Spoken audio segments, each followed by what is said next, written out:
इस मूवी के स्टार्ट में 1991 में हमें दिखाया जाता है कि बकी बार्न्स हाइड्रा के बेस में है, जहां पर उसके ब्रेन को वॉश किया जा रहा है। विंटर सोल्जर और बकी बार्न्स एक ही हैं, यानी कि विंटर सोल्जर का नाम ही बकी बार्न्स है। दरअसल उसको एक काम के लिए तैयार किया जा रहा था। उसका ब्रेन वॉश करने के बाद उसको एक मिशन पर भेजा जाता है, जहां पर हमें दिखाया जाता है कि बकी बांसी गाड़ी का पीछा करता है और उसका एक्सीडेंट करवा देता है और उस गाड़ी के पीछे से वो एक सीरम लेकर वहां से निकल जाता है। ये एक सुपर सीरम सोल्जर है। किस गाड़ी का उसने एक्सीडेंट किया था, ये गाड़ी दरअसल आयरन मैन के पेरेंट्स की थी, यानी कि टोनी स्टार्क के पेरेंट्स की। और इस एक्सीडेंट में अब आयरन मैन के पेरेंट्स मर जाते हैं। इसके बाद इस मूवी की कहानी शिफ्ट होती है प्रेजेंट में, जहाँ पर हमें कैप्टन अमेरिका और उसके कुछ साथी दिखाए जाते हैं जी सबकी सब नाइजीरिया के लैब में हैं। वहाँ पर एक सोल्जर को जिसका ब्रेन बिल्कुल पिग्गी पास की तरह वॉश किया गया है, उसको एक बायोलॉजिकल वेपन चुराने से रोक रहे होते हैं। कैप्टन अमेरिका के साथ उसकी पूरी टीम भी थी। अब उसकी पूरी टीम उन लोगों को एक एक कर मार देते हैं। अब वो एक सिर्फ सुपर सोल्जर बचता है और उसके सामने कैप्टन अमेरिका था। अब कैप्टन अमेरिका और सुपर सोल्जर के दरमियान में फाइट होती है। वहाँ पर उस फाइट के दौरान सुपर सोल्जर एक बॉम्ब को एक्टिव कर देता है जो उसकी बॉडी में था और कभी वहाँ पर ब्लास्ट होता है। इससे पहले कैप्टन अमेरिका को वहाँ पर कोई चोट पहुँचती, वहाँ पर वांडा अपनी पावर से उस सुपर सोल्जर को एक बिल्डिंग में फेंक देती है। वहाँ पर उस ब्लास्ट की वजह से बहुत सारे मासूम लोगों की जान चली जाती है। हालांकि वांडा ने वहाँ पर जानबूझकर नहीं किया था, लेकिन अब उसको इस बात का बहुत ज्यादा दुख था। कैप्टन अमेरिका उसके पास जाते हैं। वो कहते हैं कि ये हम दोनों की गलती है और हमारे काम में ऐसा होता रहता है, और अगर हम इस बारे में ज्यादा सोचेंगे तो कभी भी अपना काम नहीं कर पाएंगे। अब हमें दिखाया जाता है इवेंजर्स की एक मीटिंग होती है। यहाँ पर मीटिंग जो है इवेंजर्स को बताते हैं। ये इवेंजर्स में आज तक जितने भी मिशन किए हैं उन्होंने हालांकि दुश्मन को मात दी है, लेकिन इस काम में उन्होंने कई मासूम लोगों की जान भी ली है। और तुम सब इवेंजर्स मेरी नजर में एक हत्या हो। तुम बगैर परमिशन के किसी न किसी कंट्री में चले जाते हो और वहाँ पर जाकर तोड़फोड़ करते हो, जिससे कई मासूम लोगों की जान चली जाती है। लेकिन अब ऐसा नहीं होगा, मेरे पास इस बात का एक हल है। वो वहाँ पर सबको एक इक्विपमेंट देता है जिसका नाम है स्कोविया एकॉर्ड्स, और इसमें इस बात को लिखा हुआ था कि इवेंजर्स अपनी मर्जी से कहीं भी किसी भी कंट्री में नहीं जा सकते और वो अब एक प्राइवेट ऑर्गेनाइजेशन में ही रहेगी, बल्कि वो लोग अब एक यूएन के अंडर काम करेंगे। जैसे ही यूएन उनको ऑर्डर देगी तभी वो काम करेंगे। और यहाँ पर हम आयरन मैन यानी कि टोनी स्टार्क को भी देखते हैं, जो इस बात पर एग्री होता है, क्योंकि वो इस बात को जानता था कि उनकी फाइट के दौरान बहुत ज्यादा मासूम लोगों की जाने जाती हैं। यहाँ पर टोनी स्टार्क अपने पहले मिशन को याद कर रहा था कि जिस मिशन की वजह से बहुत ज्यादा बर्बादी हुई थी, तो यहाँ पर वो सबका जिम्मेदार अपने आप को कह रहा था, इसलिए वो स्कूबिया एकॉर्ड्स के एग्रीमेंट पर तैयार था। लेकिन यहाँ पर कैप्टन अमेरिका इस एग्रीमेंट पर साइन नहीं करना चाहते थे, जो कि उसको गवर्नमेंट पर बिल्कुल भी भरोसा नहीं था। वो अपने आप पर ज्यादा बिलीव करता था। इस वजह से कैप्टन अमेरिका अब स्कोविया एकॉर्ड्स पर साइन करने से इनकार कर देता है और इस तरह से हम देखते हैं कि इवेंजर्स दो टीम में बढ़ जाते हैं। एक टीम थी टोनी स्टार्क की, जो स्कोविया एकॉर्ड्स पर साइन करना चाहते हैं, यूएन के अंदर काम करना चाहते हैं, और दूसरी टीम थी कैप्टन अमेरिका की, जो किसी के भी अंदर काम नहीं करना चाहती थी। वो अपने फैसले और अपनी लड़ाई को खुद तय करना चाहते थे। इसके बाद हमें जीमो नाम का एक आदमी दिखाया जाता है, जो स्कोविया में पहले तैनात था, जहाँ पर एवेंजर्स और अल्ट्रॉन्स की लड़ाई में कई मासूम लोगों की जान गई थी, पर अब वो एक टेररिस्ट बन चुका था और वो किसी भी कीमत पर एवेंजर्स से बदला लेना चाहता था। अब वो हाइड्रा के एक हैंडलर के पास जाता है। वहाँ पर जाकर वो हाइड्रा की वो खुफिया नोटबुक को हासिल कर लेता है, जिसमें हाइड्रा के सुपर सोल्जर्स के बहुत सारे सीक्रेट्स थे। उस बुक में ऐसे वर्ड्स को लिखा गया था जिनको बोलने के बाद हाइड्रा के सुपर सोल्जर से कोई भी काम करवाया जा सकता था। इसके बाद हमें वकाला के किंग को दिखाया जाता है, जो टोनी स्टार्क से मिलकर बहुत ज्यादा खुश होते हैं कि उन्होंने एग्रीमेंट पर साइन कर दिया। तभी वहाँ पर एक बॉम्ब ब्लास्ट होता है, जिसमें वकाला के किंग की डेथ हो जाती है। किंग तचाला उनकी डेथ से पूरी तरह टूट जाता है, यानी कि ब्लैक पैंथर जिसको हम जानते हैं। क्यों वो लोग सीसीटीवी फुटेज को चेक करते हैं तो उसमें दिखाया जाता है कि जिस आदमी ने बॉम्ब ब्लास्ट किया था उसकी शक्ल बिल्कुल विकी बांस से मिलती है। इसीलिए अब ब्लैक पैंथर किसी भी तरह बकी बार्न्स को खत्म करना चाहता था। अब कैप्टन अमेरिका को ये बात पता चल जाती है कि पूरी मिलिट्री फोर्स और ब्लैक पैंथर बकी बार्न्स के पीछे पड़ी हुई है उसको खत्म करने के लिए। हर कैप्टन अमेरिका को इस बात पर यकीन था कि उसका दोस्त बकी बार्न्स बिल्कुल आ चुका है, क्योंकि जब कैप्टन अमेरिका पानी में डूब रहा था तब बकी बार्न्स ने ही उसको बचाया था। अब कैप्टन अमेरिका बकी बार्न्स के पास पहुंच जाता है। जैसे ही वो बकी बार्न्स के पास पहुंचता है तो वहां पर मिलिट्री उन दोनों पर अटैक कर देती है। यहाँ पर ब्लैक पैंथर भी आ जाता है जो बकी बार्न्स को मारने के लिए उसका पीछा कर रहा था। यहाँ पर कैप्टन अमेरिका और उसका साथी दोनों मिलकर बकी बार्न्स को बचाना चाहते हैं, पर किसी तरह ब्लैक पैंथर बकी बार्न्स को पकड़ लेता है। इससे पहले वो बकी बार्न्स को वहाँ पर मारता, तभी वहाँ पर आयरन मैन का दोस्त जो मिलिट्री में सोल्जर है वो आ जाता है। उसके पास आयरन मैन का दिया हुआ सूट है जिसका नाम वॉर मशीन है। वहाँ पर वो अपनी टीम के साथ आ जाती हैं और सबको अरेस्ट कर लेते हैं। सत को एक खास जगह पर ले जाया जाता है और बकी बार्न्स को एक खास जगह पर रखा जाता है। इसके बाद वहाँ पर बकी बार्न्स के पास एक साइकियाट्रिस्ट आता है। ये साइकियाट्रिस्ट कोई और नहीं बल्कि ज़ीमो है, जिसने हाइड्रा की वो सीक्रेट बुक को हासिल कर लिया था, जिस नोटबुक में वो कोड वर्ड्स हैं। उन वर्ड्स को बोलने के बाद हाइड्रा के सुपर सोल्जर को अपने काबू में लिया जा सकता है।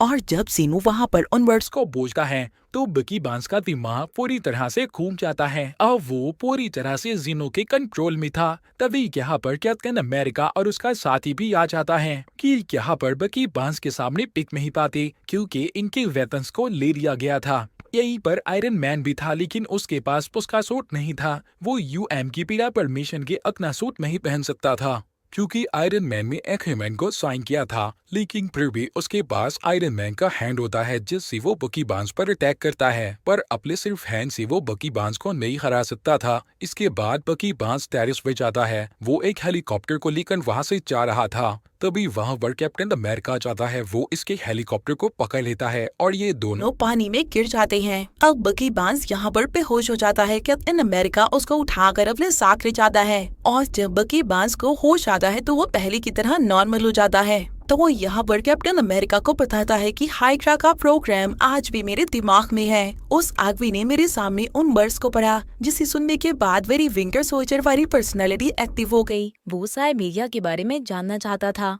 साइबेरिया हाइड्रा का एक बहुत ही खुफिया कैंप था और यहीं से इस मूवी की स्टोरी 1991 में जाती है। हम यहाँ पर फ्लैशबैक को देखते हैं। जब बकी बार्न्स पूरी तरह से हाइड्रा के कंट्रोल में था, उस वक्त उसने टोनी स्टार्क यानी कि आयरन मैन के पेरेंट्स की गाड़ी पर अटैक किया था और उस एक्सीडेंट में आयरन मैन के पेरेंट्स मर चुके थे। बकी बार्न्स ने उस गाड़ी से उस सुपर सोल्जर सीरम को भी चुरा लिया था। इस सीरम से हाइड्रा बहुत ज्यादा सुपर सोल्जर्स को बनाती है जो बकी बार्न्स से भी बहुत ज्यादा पावरफुल हैं। और ये लोग आज भी साइबेरिया की एक खुफिया कैंप में हैं और डीन का भी मेरी तरह से पूरा ब्रेन वॉश है और ज़ीमो लोगों का इस्तेमाल करना चाहता है। और अब ज़ीमो उस खुफिया कैंप की तरफ निकल चुका है। अब उसको रोकने के लिए कैप्टन अमेरिका एवेंजर्स की एक टीम बनाता है। वहीं पर दूसरी तरफ हम उनके मीटिंग के हेड को देखते हैं जो टोनी स्टार्क को कह रहा था कि बकी बार्न्स की वजह से बहुत ज्यादा मासूम लोग मारे गए हैं और हमें जल्दी बकी बार्न्स चाहिए। अब टोनी स्टार्क को देखते हैं जो स्पाइडरमैन के घर जाता है। वो स्पाइडरमैन को अपनी टीम में शामिल होने का कहता है और वहीं पर वो स्पाइडरमैन को एक नया सूट भी ऑफर करता है। और अब टोनी स्टार्क यानी कि आयरन मैन की टीम में स्पाइडरमैन, ब्लैक पैंथर और बहुत सारे इवेंजर्स हैं। और अब इस तरह से इवेंजर्स की टीम अलग अलग हिस्सों में बढ़ चुकी है।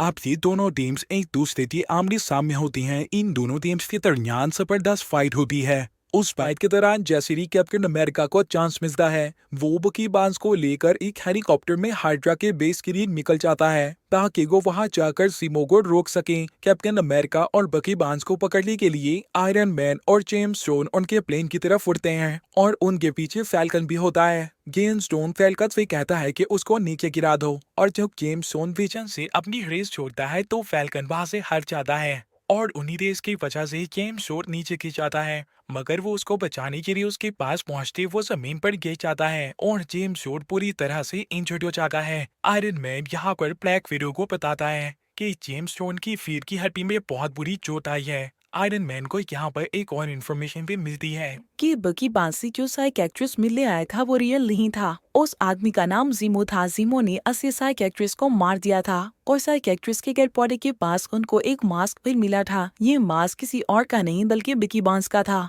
आयरन मैन यहाँ पर समझ जाता है कि बकी बांस को फंसाया गया था। उकाला के किंग जो ब्लैक पैंथर के फादर के उनको बकी बांस में नहीं बल्कि ज़ीमो ने मारा था।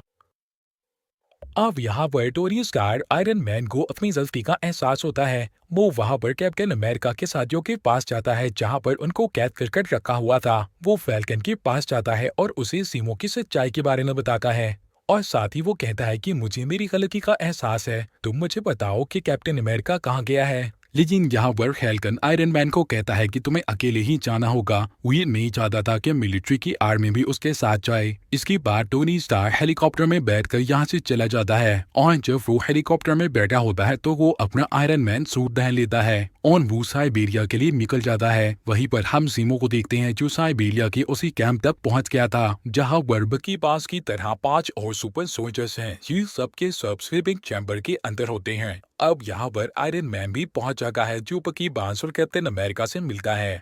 आयरन मैन यहाँ पर आकर कैप्टन अमेरिका से कहता है कि मैं तुम्हारा साथ देने के लिए यहाँ पर आया हूँ। अब ये लोग उस जगह पर जाते हैं जहाँ पर 5 स्लीपिंग चैम्बर्स हैं। यहाँ पर वो लोग देखते हैं कि उन 5 सुपर सोल्जर्स को किसी ने नींद में ही फायर कर मार दिया था। तभी इन्हें यहाँ पर ज़ीमो की आवाज आती है जो एक बहुत ही मजबूत दरवाजा के पीछे था। ज़ीमो यहाँ पर इनको बताता है कि इन पांचों को मैंने ही मारा है। मेरा मकसद इन पांचों को मारना नहीं था, बल्कि मेरा मकसद तो ये था कि तुम सब लोग यहाँ पर आओ। तो कैप्टन अमेरिका ज़ीमो से कहता है कि तुमने वकांडा के किंग को सिर्फ इसलिए मारा ताकि हम लोग यहाँ पर आ सकें। अब जैसे ही कैप्टन अमेरिका ये सब कुछ बोलता है तो वहाँ पर ब्लैक पैंथर भी मौजूद था जो ये सब कुछ सुन लेता है। तो वो ये बात सुन लेता है कि उसके फादर को बकी बांस ने नहीं बल्कि ज़ीमो ने मारा है। अब इससे पहले ये ज़ीमो पर अटैक करता ज़ीमो यहाँ पर एक रिकॉर्डेड कैसेट चलाता है जो रिकॉर्डेड कैसेट 1991 की थी। उस वीडियो रिकॉर्डेड में आयरन मैन देखता है कि बकी बांस ही था जिसमें उसके पेरेंट्स को मारा था। वो वीडियो देखने के बाद आयरन मैन बिल्कुल आउट ऑफ कंट्रोल हो जाता है। वो कैप्टन अमेरिका से वहाँ पर पूछता है कि क्या तुम्हें इन सब चीजों के बारे में पता था। तो जैसे ही कैप्टन अमेरिका हाँ पूछता है टोनी स्टार्क आयरन मैन उस पर अटैक कर देता है। साथ ही में वो यहाँ पर बकी बांस को भी मारना चाहता था। इन तीनों के दरमियान एक बहुत ही खतरनाक फाइट होती है जिसमें आयरन मैन बकी बांस को मारना चाहता था, लेकिन कैप्टन अमेरिका बकी बांस को बचाना चाहता था। इसलिए नहीं कि वो उसका दोस्त था बल्कि वो ये जानता था कि किस वक्त बकी बांस ने सब कुछ किया था वो अपने कंट्रोल में नहीं था। वो उस वक्त पूरी तरह से हाइड्रा के कंट्रोल में था। अब यहाँ पर इन तीनों के दरमियान एक बहुत ही खतरनाक फाइट होती है। बकी बांस यहाँ पर आयरन मैन के सूट के आर्म रिएक्टर को पकड़ लेता है। तभी आयरन मैन की बॉडी से रेस निकलती हैं और वो रेस बकी बांस की बाजू को अलग कर देती हैं जिसमें उसकी सारी पावर्स थी। इसके बाद वो कैप्टन अमेरिका को मारने वाला था, पर जैसे ही वो कैप्टन अमेरिका पर अटैक करने वाला था बकी बांस उसका पांव पकड़ लेता है जिससे कैप्टन अमेरिका को मौका मिल जाता है और वो टोनी स्टार्क यानी कि आयरन मैन को जमीन पर देकर मारता है और वो अपनी शील्ड से आयरन मैन के मास्क पर अटैक कर रहा था जिससे उसका मास्क तो टूट जाता है। अब वहाँ पर वो उसके चेहरे पर नहीं बल्कि उसके सूट के आर्म रिएक्टर पर अटैक करता है जिससे आयरन मैन का सूट पूरी तरह से डेड हो जाता है। कैप्टन अमेरिका अगर चाहता तो आयरन मैन यानी कि टोनी स्टार्क को मार भी सकता था, लेकिन वो ये जानता था कि टोनी स्टार्क का गुस्सा बिल्कुल जायज था। इसके बाद वो अपने दोस्त को यहाँ से लेकर जा रहा था। कैप्टन अमेरिका जब यहाँ से जा रहा था तो टोनी स्टार्क उसको कहता है कि ये शेख मेरे फादर ने तुम्हें दी थी और तुम इसके काबिल नहीं हो। कभी कैप्टन अमेरिका उस शेख को वहाँ पर फेंक देता है। वहीं पर दूसरी तरफ ज़ीमो को दिखाया जाता है जिसके पास ब्लैक पैंथर पहुंच चुका है। वो वहाँ पर ब्लैक पैंथर को बताता है कि मेरा बेटा एवेंजर्स का बहुत बड़ा फैन था, पर एवेंजर्स में जब सोकोविया पर अटैक किया तो उसमें मेरा बेटा मेरी वाइफ सबके सब मारे गए, इसलिए मैं एवेंजर से बदला लेना चाहता था। मैं उनको आपस में लड़वाना चाहता था और वो काम मैंने पूरा कर दिया। तुम्हारे फादर एक अच्छे इंसान थे, इस बात का मुझे अफसोस है। और अब ज़ीमो यहाँ पर अपने आप को शूट करना चाहता था मगर ब्लैक पैंथर उसको रोक देता है और अथॉरिटीज के हवाले कर देता है। वहीं पर हमें टोनी स्टार्क को दिखाया जाता है उसके दोस्त की फाइट के दौरान पाँव बिल्कुल खराब हो चुके थे। उसके लिए एक्स्ट्रा स्केलेटन पाँव बनवाता है जिसे पहनकर वो एक बार फिर से चल सकता है। मूवी के लास्ट में हमें वकांडा कंट्री दिखाया जाता है जहाँ पर बकी बांस को एक सी पेस में डाल दिया जाता है ताकि वो अपने ब्रेन को पूरी तरह से रिकवर कर सके और कभी भी कोई भी उसको अपने कंट्रोल में ना ले सके। पोस्ट क्रेडिट सीन में हमें स्पाइडरमैन दिखाया जाता है जिसको आयरन मैन की तरफ से एक गिफ्ट मिलता है जो कि एक वेब शूटर है। और इसी के साथ कैप्टन अमेरिका सिविल वॉर यहीं पर एंड हो जाती